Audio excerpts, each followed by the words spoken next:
1095 کا سال تھا۔ فرانس کے شہر کلیرمونٹ میں پوپ اربن II نے ایک ایسے خطبے کا آغاز کیا جو پورے یورپ کی تقدیر بدلنے والا تھا۔ پوپ نے کہا کہ ایک قوم جو خدا کو نہیں جانتی، مسلمان، انہوں نے مسیحی مقامات کو پاک نہیں چھوڑا، مسیحیوں کا خون بہایا اور عورتوں کو ایسی ذلت دی جس کا ذکر کرنا بھی گناہ ہے۔ یہ الفاظ سن کر یورپ کے لوگوں کے دلوں میں آگ لگ گئی۔ اصل میں یہ ایک پروپیگنڈا تھا۔ مڈل ایسٹ میں مسیحی لوگ مسلمانوں کے ساتھ امن سے رہتے تھے، لیکن پوپ نے یورپ کو ایک جذباتی کہانی سنائی اور انہیں جنگ کے لیے تیار کیا۔ انہوں نے وعدہ کیا کہ جو بھی ان کی آواز پر تلوار اٹھائے اس کا گناہ معاف ہو جائے گا اور وہ جنت میں جائے گا۔ یہ وہ جھلک تھی جس نے یورپ میں کروسیڈز کی آگ لگا دی۔ اب 1 لاکھ سے زیادہ لوگ سوار، پیادے، عورتیں اور بچے یروشلم کو مسلمانوں سے چھیننے کے لیے چل پڑے۔ اس قافلے کا سب سے پہلا حصہ تھا پیپلز کروسیڈ، جو ایک فرینچ پریسٹ پیٹر دی ہرمٹ کی قیادت میں تھا۔ اس نے دعویٰ کیا کہ اسے حضرت عیسیٰ نے خواب میں کہا تھا کہ جاؤ اور یروشلم آزاد کراؤ۔ غریب اور انٹرینڈ لوگ اس کے گرد جمع ہوئے، لیکن جب یہ لوگ یورپ سے گزرے تو مسلمانوں کے بجائے اپنے ہی مسیحی بھائیوں اور یہودیوں پر ظلم کرنے لگے۔ جرمنی کے یہودیوں کے قتل عام ہوئے، ہنگری میں لوٹ مار ہوئی، اور جب کانسٹینٹینوپل پہنچے تو وہاں بھی فساد کیا۔ رومن ایمپرر الیکسیس I نے ٹربل میکر سے چھٹکارا پانے کے لیے انہیں بوسفورس کے پار بھیج دیا۔ وہاں ان کا مقابلہ سلجوق سلطان کلیج ارسلان سے ہوا۔ پہلے ہی دن سے یہ فوج اپنے ظلم اور کمزوری دونوں کی وجہ سے تباہ ہوئی۔ پانی ختم ہونے پر ان کے سپاہی اپنے گھوڑوں کا خون پینے لگے۔ آخرکار نائسیا اور کیویٹورٹ کے قلعے کے پاس سلجوکس نے انہیں گھیر کر مار ڈالا۔ پیٹر دی ہرمٹ کی عوامی فوج مٹ گئی، لیکن یہ صرف ایک ٹریلر تھا۔ اصل فلم اب شروع ہوئی جب ٹرینڈ اور آرگنائزڈ نائٹس اور commanders Godfrey of Bouillon, Bohemond of Taranto, Raymond of Toulouse, Robert of Normandy اور بالڈون اپنی فوجوں کے ساتھ کانسٹینٹینوپل پہنچے۔ پوپ کا نمائندہ ادیمار آف لیپوئی بھی ساتھ تھا۔ یہ فوج قریباً 1 لاکھ کی تھی۔ ان کا پہلا نشانہ سلجوق کیپٹل نائسیا تھا۔ مئی 1097 میں محاصرہ شروع ہوا۔ سلطان کلیج ارسلان نے پہلے اس خطرے کو ہلکا لیا تھا، لیکن جب سمجھا کہ دشمن اصل میں بہت بڑا ہے تب تک دیر ہو چکی تھی۔ سلجوکس ہرا دیے گئے اور نائسیا رومن امپائر کے ہاتھ لگ گیا۔ اس کے بعد جولائی 1097 میں ڈوریلیم کے مقام پر کروسیڈرز اور سلجوکس کا فیصلہ کن مقابلہ ہوا۔ کلیج ارسلان نے اپنے مشہور گھڑ سوار تیر اندازوں کے ذریعے کروسیڈرز کو گھیرنے کی کوشش کی۔ پہلے کروسیڈرز تباہ ہو رہے تھے، لیکن جب ان کی باقی لشکر بیٹل فیلڈ میں آ کر پیچھے سے گھسے تو سلجوکس کو شکست ہوئی۔ ڈوریلیم کی جیت نے کروسیڈرز کے لیے سیریا اور فلسطین کا راستہ کھول دیا۔ لمبے مارچ کے بعد کروسیڈرز اینٹیوک پہنچے۔ یہ شہر 2 پہاڑوں پر بنا تھا، دیواروں اور قلعوں سے گھرا ہوا۔ گورنر یاگی سیان نے شدت سے مقابلہ کیا۔ غضب کا محاصرہ ہوا جو 7 مہینے تک چلا۔ بھوک، بیماری اور سردی نے کروسیڈرز کو توڑ دیا۔ شہر کے اندر سے ٹرکش کیولری نکل کر گھس جاتی، لوگ قید ہوتے، ان کے سر کاٹ کر کروسیڈرز کیمپ کے سامنے پھینک دیے جاتے۔ فوج کے اندر پریشانی بڑھ گئی اور پریسٹ نے کہنا شروع کیا کہ یہ سب سپاہیوں کے گناہ کی وجہ سے ہے۔ لوگوں کو روزہ رکھنے، صدقہ دینے اور عورتوں کو کیمپ سے دور رکھنے کا حکم دیا گیا۔ 1098 کی گرمی تک کروسیڈرز تھک چکے تھے، لیکن نہ وہ پیچھے ہٹے اور نہ شہر سرنڈر کرتے۔ اسی وقت انہیں ایک آرمینین غدار مل گیا، فیروز۔ اس نے شہر کی دیوار کا ایک کمزور حصہ ان کو بتا دیا۔ 2 جون 1098 کی رات کچھ کروسیڈرز نے سیڑھیوں کے ذریعے چڑھ کر محافظوں کو قتل کیا اور دروازہ کھول دیا۔ کروسیڈرز شہر میں گھس آئے، خون کی ندیاں بہتی گئیں اور اینٹیوک پر فرینکس کا قبضہ ہو گیا۔ لیکن ان کی مشکل ختم نہیں ہوئی تھی۔ شہر کے گرنے کے فوراً بعد موصل کا امیر کاربوغا 30,000 سپاہیوں کے ساتھ آ گیا۔ کروسیڈرز پھر سے گھیرے گئے۔ اب یہ فیصلہ ہونا تھا کہ کیا یہ جنگ کروسیڈرز کا انجام ہوگی یا اس کا اصل آغاز۔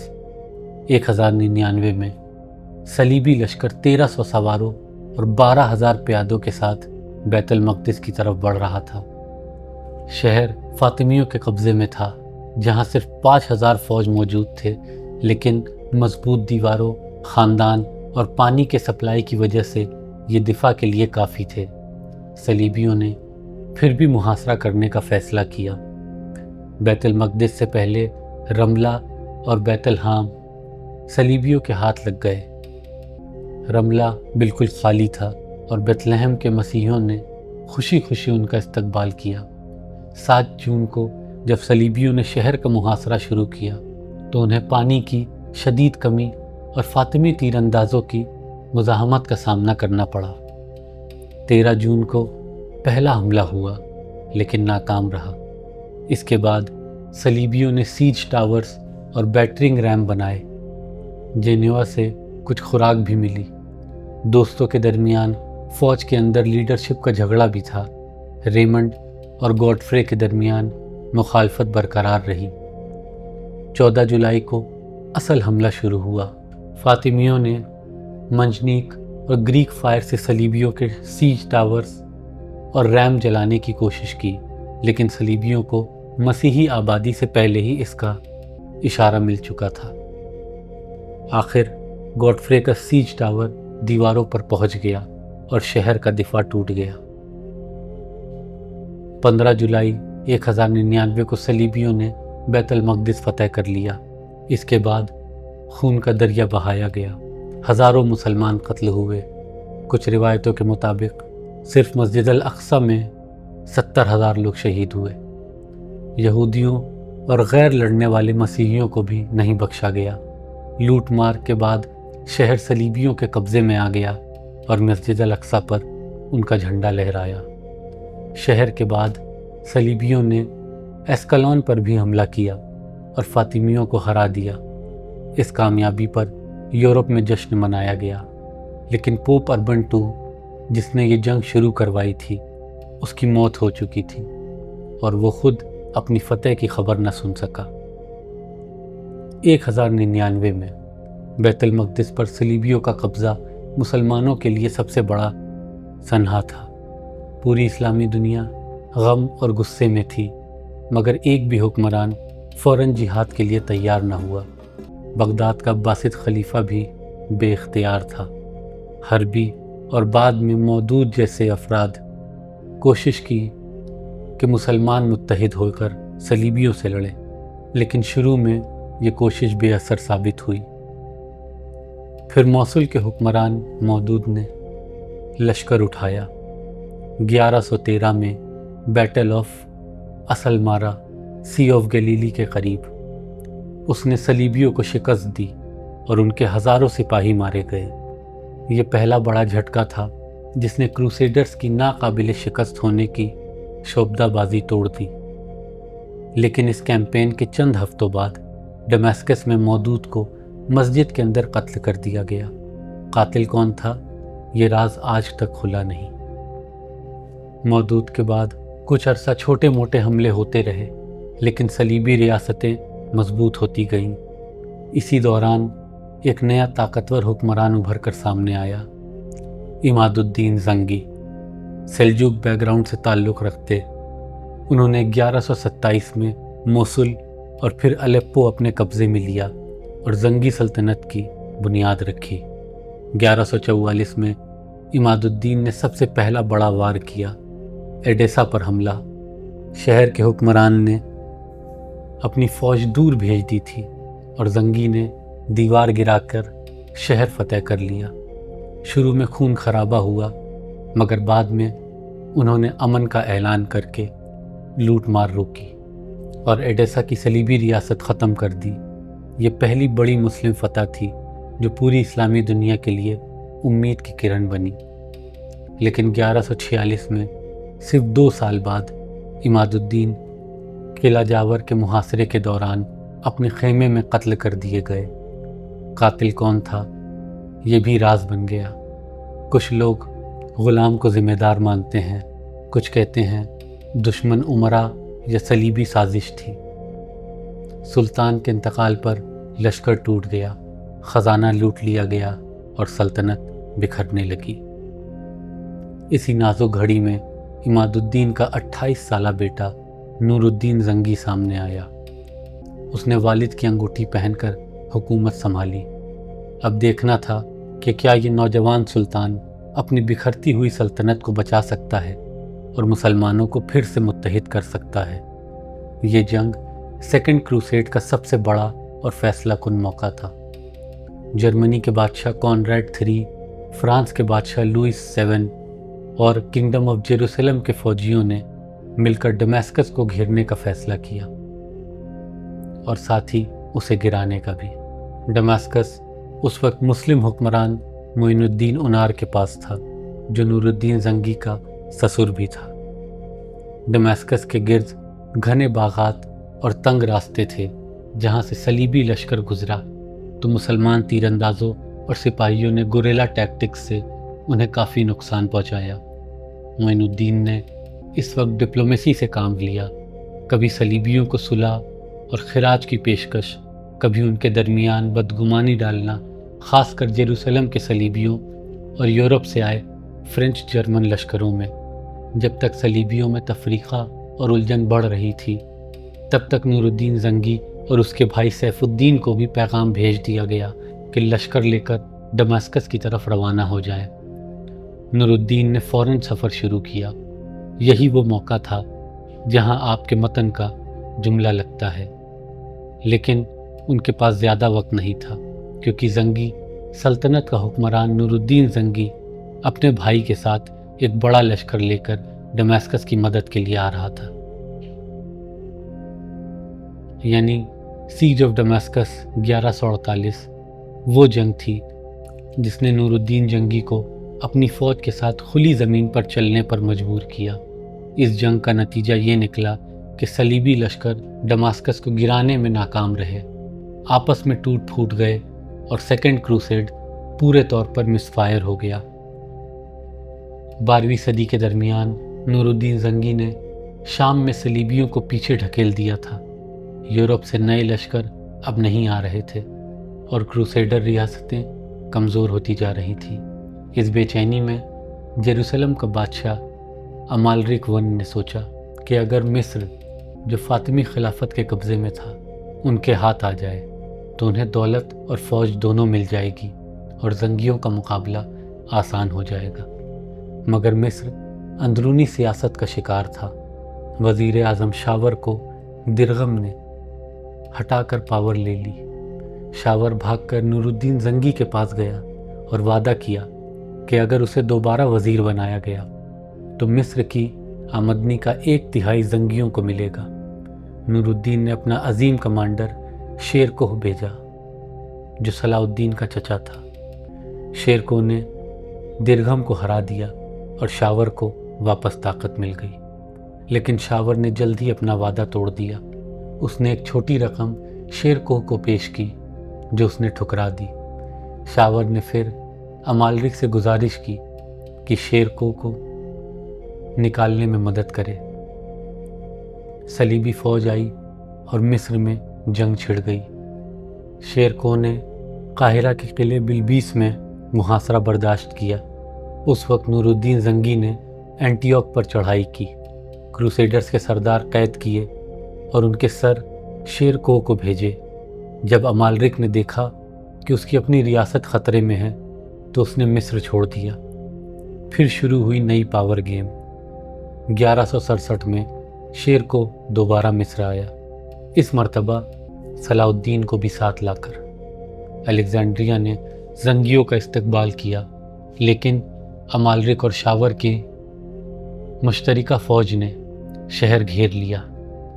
شیر کو نکل کر مشرقی مصر میں چلا گیا اور الیگزینڈریا صلاح الدین کے حوالے کر دیا۔ 3 ماہ کے محاصرے کے باوجود صلاح الدین نے سرنڈر نہیں کیا۔ ان کی بہادری کے قصے صلیبی لشکروں میں بھی مشہور ہو گئے، حتیٰ کہ انہوں نے انہیں نائٹ کا لقب دیا۔ آخر صلح ہوئی اور شیر کو اور صلاح الدین واپس شام چلے گئے۔ نور الدین نے صلاح الدین کو جاگیریں دے کر نوازا۔ 1168 میں امالرک پھر آیا۔ اس نے بلبیس کو لوٹ کر تباہ کر دیا۔ وزیر شاور نے قاہرہ کے پرانے حصے فسطاط کو آگ لگا دی، جو 2 ماہ تک جلتی رہی۔ عوام شاور کے خلاف ہو گئی اور اسے ہٹانے کا پلان بنایا۔ نور الدین کو یہ موقع ملا کہ مصر کو سیدھا اپنے قبضے میں لے لے۔ اس سب جد و جہد کے درمیان صلاح الدین ایک سائٹ کمانڈر سے ابھر کر ایک مرد مجاہد کے طور پر سامنے آئے۔ الیگزینڈریا کا محاصرہ اور البابین کی جنگ میں ان کی پلاننگ اور ہمت نے سب کو حیران کر دیا۔ صلیبیوں نے انہیں ہیرو مانا، مسلمانوں نے اپنا ناقب، اور یہی پہلی بار تھا جب ان کی شناخت بن گئی، جو بعد میں صلاح الدین کو مصر کا سلطان اور جیروسلم کا آزادگار بنانے والی تھی۔ 1169 کے وقت صلاح الدین ایوبی کے لیے مصر ایک جنگ کا میدان تھا، صرف صلیبیوں کے خلاف نہیں بلکہ اندرونی فتنوں کے خلاف بھی۔ قاہرہ میں بغاوت برپا ہوئی، سوڈانی فوجی اور عام عوام نے ان کا محل کا گھیرا ڈال دیا۔ چھتوں پر تیر انداز ان کے خلاف کھڑے ہو گئے اور یوں لگتا تھا کہ کچھ ہی گھنٹوں میں وزیر اعظم صلاح الدین قتل کر دیے جائیں گے، لیکن انہوں نے ہمت اور سیاست دونوں سے کام لیا۔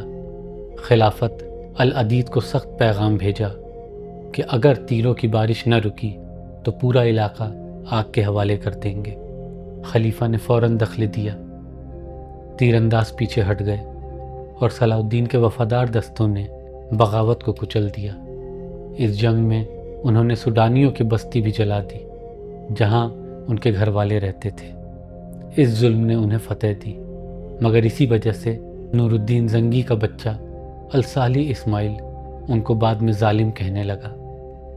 صلاح الدین کو اصلی پریشانی یہ تھی کہ وہ 2 کشتیوں کے سوار تھے، ایک طرف مصر کا وزیر اور فاطمی خلیفہ کے نگہبان، دوسری طرف نور الدین کا ملازم اور اس کے حکم کا پابند۔ نور الدین بار بار خط لکھتا کہ فاطمی خلافت کا خاتمہ کرو اور عباسی خلیفہ کا خطبہ چلواؤ، مگر صلاح الدین ٹال مٹول کرتے رہے، کیونکہ مصر میں اب بھی لوگ فاطمی خلیفہ کو اپنے رہنما مانتے تھے۔ اگر فوراً خلافت مٹائی جاتی تو پوری عوام اٹھ کھڑی ہوتی۔ اوپر سے العدید سے صلاح الدین کی دوستانہ روایت بھی تھی، اس لیے انہوں نے تلافی کی سیاست اپنائی۔ اس سے نور الدین کا غصہ بڑھ گیا۔ اس نے مصر پر حملہ کرنے کا بھی ارادہ بنایا، مگر صلاح الدین کے والد نجم الدین ایوب نے اپنے بیٹے کو سمجھایا، بیٹا، ہم سلطان نور الدین کے غلام ہیں، اگر وہ تمہارا سر قلم کرنے کا حکم دے تو میں خود انجام دوں گا۔ تمہارے لیے سب سے بہترین سیاست یہی ہے کہ انہیں خط لکھو اور اپنی وفاداری ثابت کرو۔ صلاح الدین نے ایسا ہی کیا اور نور الدین کو تسلی دے دی۔ چند سال بعد 1171 میں العدید مر گیا۔ صلاح الدین نے اس کے نام کا خطبہ بند کروا کر عباسی خلیفہ کا ذکر شروع کر دیا۔ بنا خون خرابہ کے فاطمی خلافت کا انتہا ہو گیا، وہ خلافت جو 262 سال تک چلتی رہی تھی۔ صلاح الدین اب مصر کے اصل حکم بن گئے، مگر اپنے آپ کو سلطان کہنے کے بجائے امیر ہی کہتے رہے۔ نور الدین اور صلاح الدین کا رشتہ پھر بھی تناؤ میں رہا۔ نور الدین کے امیر صلاح الدین کو بے وفا، استاد اور حتیٰ کہ ظالم کہتے۔ جب الپو میں الصالح نے عوام کے سامنے جذباتی تقریر کی تھی تو اس نے صلاح الدین کو کھلی آواز میں ظالم کہا۔ اس وقت صلاح الدین کی تصویر ایک دوہرے چہرے کی بن گئی تھی۔ نور الدین کے نزدیک وہ غدار اور دیر کرنے والے وزیر تھے، مگر مصر کے لیے وہ امن اور اصلاحات لانے والے مجدد۔ لیکن تقدیر پھر صلاح الدین کے ساتھ ہو گئی۔ 1174 میں نور الدین مر گیا اور اس کا چھوٹا بیٹا الصالح تاج پر بیٹھایا گیا۔ زنگی سلطنت ٹوٹ پھوٹ گئی اور صلاح الدین نے دھیرے دھیرے پوری شام اور مصر کو اپنے قبضے میں لیا۔ نور الدین کے درباری جنہوں نے اسے ظالم کہا تھا، وقت کے ساتھ خود اسی صلاح الدین کے زیر حکم ہو گئے۔ 1177 میں صلاح الدین ایوبی نے جیروسلم پر سرپرائز اٹیک کا پلان بنایا۔ انہیں لگا کہ شہر خالی ہے، لیکن کروسیڈرز کو بھی خبر مل گئی تھی۔ کنگ بالڈون IV صرف 15 سال کا تھا، مگر اس نے گھاٹ لگائی۔ جب صلاح الدین کے لشکر نے پہاڑی کراس کی تو کروسیڈرز نے اچانک حملہ کیا۔ ایوبی سپاہی بھاگ گئے یا مر گئے۔ سلطان کا بھتیجا احمد بھی مارا گیا۔ 3 کروسیڈر نائٹس نے خود صلاح الدین پر حملہ کیا، لیکن ان کے گارڈز نے بچا لیا۔ یہ ان کی پہلی بڑی شکست تھی۔ صلاح الدین نے ہار سے سبق لے کر اپنی سلطنت کو طاقتور بنایا۔ 1183 تک ان کا امپائر مصر کے موصل تک پھیل گیا، لیکن سب سے بڑی پریشانی کرک کا قلعہ تھا، جہاں رینلڈ آف چیٹیلون کمانڈر تھا۔ یہ وہی رینلڈ تھا جو 14 سال الیپو میں قید رہا اور 1174 میں رہا ہوا۔ اس نے کرک کے قلعے سے مسلم قافلوں اور حاجیوں کو لوٹنا شروع کر دیا۔ صلح توڑنا اس کی عادت بن گئی تھی۔ 1182 میں رینالڈ نے ایک ناقابل یقین پلان بنایا، مکہ اور مدینہ پر حملہ۔ اس نے 5 جہاز بنائے، انہیں ریڈ سی تک پہنچایا اور پائریسی شروع کر دی، لیکن لوٹ مار کی وجہ سے اس کی پوزیشن ایکسپوز ہو گئی۔ صلاح الدین کے سمندری دوستوں نے اس کا پورا بیڑا تباہ کر دیا۔ رینالڈ بچ کر کرک بھاگ آیا۔ رینالڈ نے شکست کے باوجود لوٹ مار جاری رکھی۔ صلاح الدین نے کرک کا محاصرہ کیا، مگر ری انفورسمنٹس آتی تو انہیں پیچھے ہٹنا پڑتا۔ ایک دفعہ انہیں پتہ چلا کہ قلعے کے اندر شادی ہو رہی ہے، تو انہوں نے حملہ روک دیا اور تحفے بھیجے۔ ایک اور دفعہ دلہا دلہن کے ٹاور میں رکے ہوئے تھے، اس پر بھی حملہ منع کر دیا گیا۔ یہ سلطان کا کردار تھا۔ 1185 میں کنگ بالڈون IV مر گیا۔ اس کا چھوٹا بھانجا بالڈون V جلدی مر گیا اور پھر اس کے سوتیلی ماں سبیالا کوئین بنی۔ رینالڈ نے اس میں بہت کردار ادا کیا اور بدلے میں اور بھی طاقتور ہو گیا۔ 1186 میں اس نے ایک بڑا قافلہ لوٹ لیا۔ افواہ تھی کہ اس میں صلاح الدین کی بہن بھی تھی۔ صلاح الدین نے رینالڈ کو قاصد بھیج کر لوٹ کا سامان واپس کرنے کو کہا۔ رینالڈ نے منع کر دیا۔ سلطان نے قسم کھائی، میں اس شخص کو اپنے ہاتھوں سے قتل کروں گا۔ جولائی 1187 میں دونوں لشکر الحتین کے قریب سامنے آئے۔ کروسیڈرز نے سفورس چھوڑا اور گرمی میں مارچ شروع کی۔ پانی ختم، آرمر گرم اور ایوبی گھڑ سواروں کے چھاپہ مار حملوں نے انہیں تھکا دیا۔ رات کو مسلمان لشکر نے ان کے کیمپ کے گرد آگ لگا دی اور تکبیر کے نعرے بلند کیے۔ 4 جولائی 1187 صبح صلاح الدین نے فائنل اٹیک کیا۔ کروسیڈرز ٹوٹ گئے، پیدل سپاہی پانی کے لیے بھاگ گئے اور پکڑے گئے۔ صرف 150 نائٹس نے ڈٹ کر لڑائی کی۔ ٹرو کراس ان کے درمیان تھا۔ سلطان کا بیٹا بولا، بابا ہم نے تو میدان مار لیا۔ سلطان نے جواب دیا، بیٹا صبر کرو، جب تک وہ خیمہ اور صلیب وہاں موجود ہے تب تک انہیں شکست نہیں ہوگی۔ جلدی ہی ٹرو کراس گرا لیا گیا اور کروسیڈرز ٹوٹ گئے۔ کنگ گائے قید ہو گیا۔ سلطان نے اسے پانی دیا۔ اس نے پیالہ رینلڈ کو دے دیا۔ سلطان نے فوراً کہا، رینلڈ کو پانی میں نے پیش نہیں کیا، اسے میری طرف سے امن نہیں ہے۔ پھر اس نے کہا، 2 مرتبہ میں نے تمہیں قتل کرنے کی قسم کھائی تھی۔ ایک بار جب تم نے ہمارے مقدس شہروں پر حملہ کرنا چاہا، اور دوسری بار جب تم نے دھوکے سے ہمارے قافلے لوٹ لیے۔ اور پھر سلطان نے رینلڈ کا سر قلم کر دیا۔ بادشاہ کانپنے لگا، مگر صلاح الدین نے کہا، بادشاہوں کو قتل نہیں کیا کرتے، لیکن یہ شخص ساری حدیں پار کر گیا تھا۔ اس جنگ میں 30,000 کروسیڈرز مارے گئے جبکہ مسلمان کا نقصان بہت کم تھا۔ 200 نائٹس کو بھی قتل کر دیا گیا۔ صرف ریمنڈ آف ٹریپولی بچ کر نکل گیا۔ 2 ماہ کے اندر پوری جیروسلم کی ریاست ایوبیوں کے قبضے میں آ گئی اور ہزاروں مسلم قیدی آزاد ہوئے۔ ایکڑ کی مسجد کو پھر سے مسجد بنا دیا گیا اور جمعے کی نماز ادا کی گئی۔ بیٹل آف حطین کے بعد صلاح الدین کا اگلا نشانہ تھا جیروسلم۔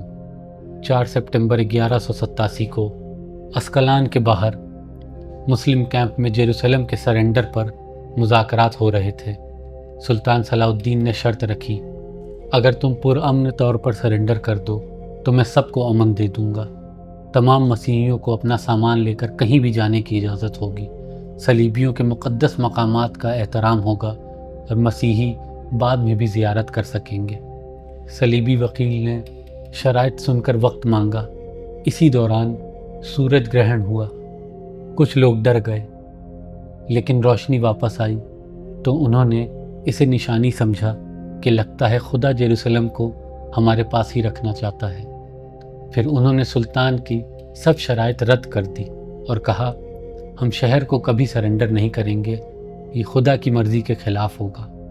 سلطان نے کہا، ٹھیک ہے، اب اس شہر کا فیصلہ تلوار ہی کرے گی۔ مگر اصل میں شہر میں فوج تھی ہی نہیں۔ الحطین میں ان کا لشکر تباہ ہو چکا تھا اور صرف عام لوگ اور مہاجرین بچے تھے۔ انہی لوگوں کو لیڈر بالیان آف ایبیلن نے ڈیفینڈ کرنے کے لیے تیار کیا۔ بالیان اصل میں سلطان سے اجازت لے کر اپنے بیوی بچوں کو نکالنے آئے تھے، لیکن ان کے شہر کے پادری ہیراکلیس نے مجبور کیا۔ میں آپ کو اس وعدے سے نجات دیتا ہوں۔ ایک کافر سے کیے وعدے کی کیا اہمیت؟ اگر آپ اب چلے گئے تو کہیں عزت نہیں ملے گی۔ بالیان نے سلطان کو لکھ کر عذر بھیجا اور سلطان نے ان کا عذر قبول کیا۔ ساتھ ہی ان کے گھر والوں کو امن اور تحفے دیے اور حفاظت پہ پہنچایا۔ بالیان نے شہر کے اندر عام لوگوں کو بھی نائٹس بنایا۔ 16 سال کے نوجوان تک کو لگ بھگ 60,000 لوگ ڈیفنس میں شامل ہو گئے۔ ہیراکلیس نے پیسہ دیا اور ہتھیار بنوائے، کھانا بھی جمع کر لیا۔ شہر دیوار سے تیار نظر آیا۔ 20 سپٹمبر کو ایوبی لشکر پہنچ گیا۔ سلطان نے پہلے پیغام بھیجا، میں خون خرابہ نہیں چاہتا، ہتھیار ڈال دو، مگر انکار ملا۔ پھر مسلم منجنیق اور گریک فائر برسانے لگے۔ 5 دن لڑائی چلی، مگر ڈیوڈ گیٹ کی مضبوط دیواریں نہ ٹوٹ سکی۔ سلطان نے کیمپ مشرقی دیوار کی طرف شفٹ کر دیا جو کمزور تھی۔ شہر والوں نے سمجھا دشمن بھاگ گیا ہے اور جشن منایا، لیکن صبح دیکھا تو مسلمان ماؤنٹ آف اولیوز پر تیار تھے۔ انجینئرز نے کھدائی کر کے بارود رکھا اور دھماکہ کر کے دیوار کا حصہ گرا دیا۔ شہر میں افراتفری مچ گئی۔ لوگ چرچز میں رو رہے تھے اور کئی ماؤں نے بیٹیوں کے بال کاٹ دیے تاکہ عزت بچ سکے۔ اس صورت میں صلیبی لیڈرز نے مشورہ کیا۔ کچھ نے کہا موت تک لڑو، لیکن ہیراکلیس نہیں مانا۔ وہ کہتا، اگر تم سب مر گئے تو تمہارے بیوی بچے غلام بن جائیں گے، بہتر ہے سرنڈر کر لو۔ بالیان نے سلطان سے ملاقات کی، لیکن سلطان نے کہا، جو شہر فتح ہو چکا ہے وہ کیسے صلح کی شرائط تسلیم کر سکتا ہے؟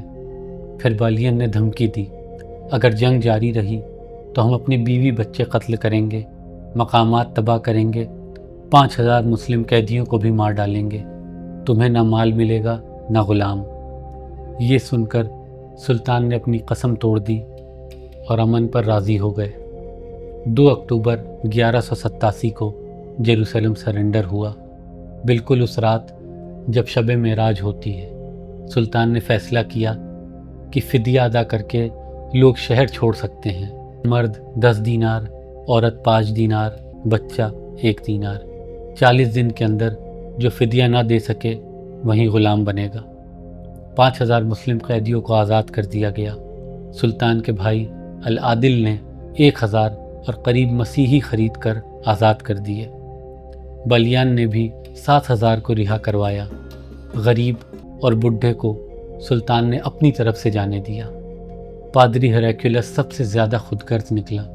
اس نے 15 دینار دے کر اپنی عورتوں کو نکالا اور چرچز کا سونا چاندی اٹھا لے گیا۔ لوگوں نے شکایت کی مگر سلطان نے کہا، میں اب زبان دے چکا ہوں، میں وعدہ خلافی نہیں کروں گا۔ چرچ آف ہولی سیپلکر اور دوسرے مقامات سلامت رہے۔ مسجد اقصی اور ڈوم آف دا راک کو صاف کر کے پھر سے عبادت کے لیے کھولا گیا۔ نور الدین زنگی کا بنوایا ہوا ممبر بھی وہاں رکھا گیا۔ سلطان سے مشورے ہوئے کہ گرجا تباہ کر دیا جائے مگر انہوں نے منع کر دیا۔ اب ان کا امپائر مصر سے ترکی تک پھیل گیا تھا، لیکن یورپ میں یہ خبر سن کر تیسری صلیبی جنگ تیار ہو گئی، جہاں صلاح الدین کا سامنا رچرڈ دا لائن ہارٹ سے ہونے والا تھا۔ صلاح الدین نے جب بیت المقدس فتح کیا تو انہوں نے سپاہیوں کو لوٹ مار کی اجازت نہیں دی۔ اس دور میں سپاہیوں کی روزگار کا اصل ذریعہ جنگوں کی لوٹ ہوتی تھی۔ لوٹ نہ ملنے کی وجہ سے فوجی سلطان سے ناراض ہو گئے، تھک گئے اور بغاوت کی صورت بن گئی۔ اس وقت یورپ سے نئے تازہ دم پرجوش صلیبی سپاہی آ رہے تھے، کیونکہ ان کا سب سے مقدس شہر کھو گیا تھا۔ کروسیڈرز نے ایکر کو گھیر لیا، سمندر سے بھی ناکہ بندی کی اور اندر صرف 2700 مسلم بچے۔ سلطان صلاح الدین مدد دینا چاہتے تھے مگر فوج کمزور تھی۔ 2 سال تک دونوں فوجیں سامنے رہیں۔ جب فرانس کا بادشاہ فلپ II اور پھر انگلینڈ کا king Richard the line heart پہنچ گئے تو انہوں نے نئی ٹیکنالوجی، منجنیق اور ٹاورز کے ذریعے ایکڑ کی دیواریں ہلا دی۔ سلطان کی فوج میں کمزور جذبہ تھا اور ان کے سرداروں نے بھی بڑے حملے سے انکار کر دیا۔ 12 جولائی 1191 کو ایکر نے سرنڈر کیا۔ معاہدہ ہوا کہ سلطان فدیہ اور ٹرو کراس واپس کریں گے، لیکن جب سلطان کی طرف سے تاخیر ہوئی، رچرڈ نے غصہ کر کے 2700 مسلم قیدیوں کو قتل کروا دیا گیا۔ ایکر کے بعد کروسیڈر ساحل کے ساتھ جافا کی طرف چلے۔ صلاح الدین ان کا سفر روکنا چاہتے تھے۔ جنگل میں گھڑ سواروں نے چھاپا مارا مگر رچرڈ نے اپنی فوج کو مضبوط طور پر کنٹرول میں رکھا۔ ایک بڑی جنگ ہوئی، بیٹل آف ارسوف 1191، جہاں رچرڈ نے مسلمان تیر اندازوں کو پیچھے ڈھکیل کر حملہ کیا۔ صلاح الدین کے گھڑ سوار بہادری سے لڑے مگر فائدہ نہ ہوا۔ رچرڈ جافا تک پہنچ گیا اور اس نے اپنا ہیڈ کوارٹر بنا لیا۔ رچرڈ جافا تک آیا اور بیت المقدس بس چند دن کے فاصلے پر تھا، مگر اس کے سرداروں نے کہا، اگر ہم نے شہر لے بھی لیا تو واپس کیسے رکھیں گے؟ زیادہ سپاہی یورپ لوٹ جائیں گے اور سلطان دوبارہ قبضہ کر لے گا۔ رچرڈ نے نقشہ دیکھ کر فیصلہ سنایا، جب تک صلاح الدین زندہ ہے یروشلم کو لینا ناممکن ہے۔ فرینچ کروسیڈرز رچرڈ سے ناراض ہو کر واپس چلے گئے۔ رچرڈ کے ملک انگلینڈ سے بھی بری خبریں آنے لگیں۔ اس کا بھائی پرنس جان تخت پر قبضہ کرنا چاہ رہا تھا۔ رچرڈ بھی گھر واپس جانا چاہتا تھا، لیکن بنا صلح کے واپس جانے کا مطلب تھا کہ سلطان پھر سے جافا اور ایکر لے لے گا۔ دونوں فوجیں سٹیل میٹ میں آ گئیں۔ آخر کار سپٹمبر 1192 میں صلاح الدین اور رچرڈ کے درمیان صلح ہو گئی۔ کروسیڈرز ساحل کے کچھ کوسٹل شہروں جافا، ایکر وغیرہ پر قبضہ رکھیں گے۔ مسلمان بیت المقدس رکھیں گے مگر مسیحیوں کو زیارت کی اجازت ہوگی۔ دونوں طرف سے امن کا وفا ہوگا۔ اس طرح تیسری صلیبی جنگ کا بنیادی مقصد یروشلم کو واپس لینا، کروسیڈرز فیل ہو گئے۔ صلاح الدین ایوبی نے اپنا سب سے بڑا نشان برقرار رکھا۔ بیت المقدس مسلمانوں کے قبضے میں رہا۔ رچرڈ دا لائن ہارٹ کو اپنے ملک واپس جانا پڑا بنا اپنا اصل مقصد حاصل کیے۔ دونوں فوجوں کی لاکھوں محنت کے باوجود جنگ سٹیل میٹ پر ختم ہوئی۔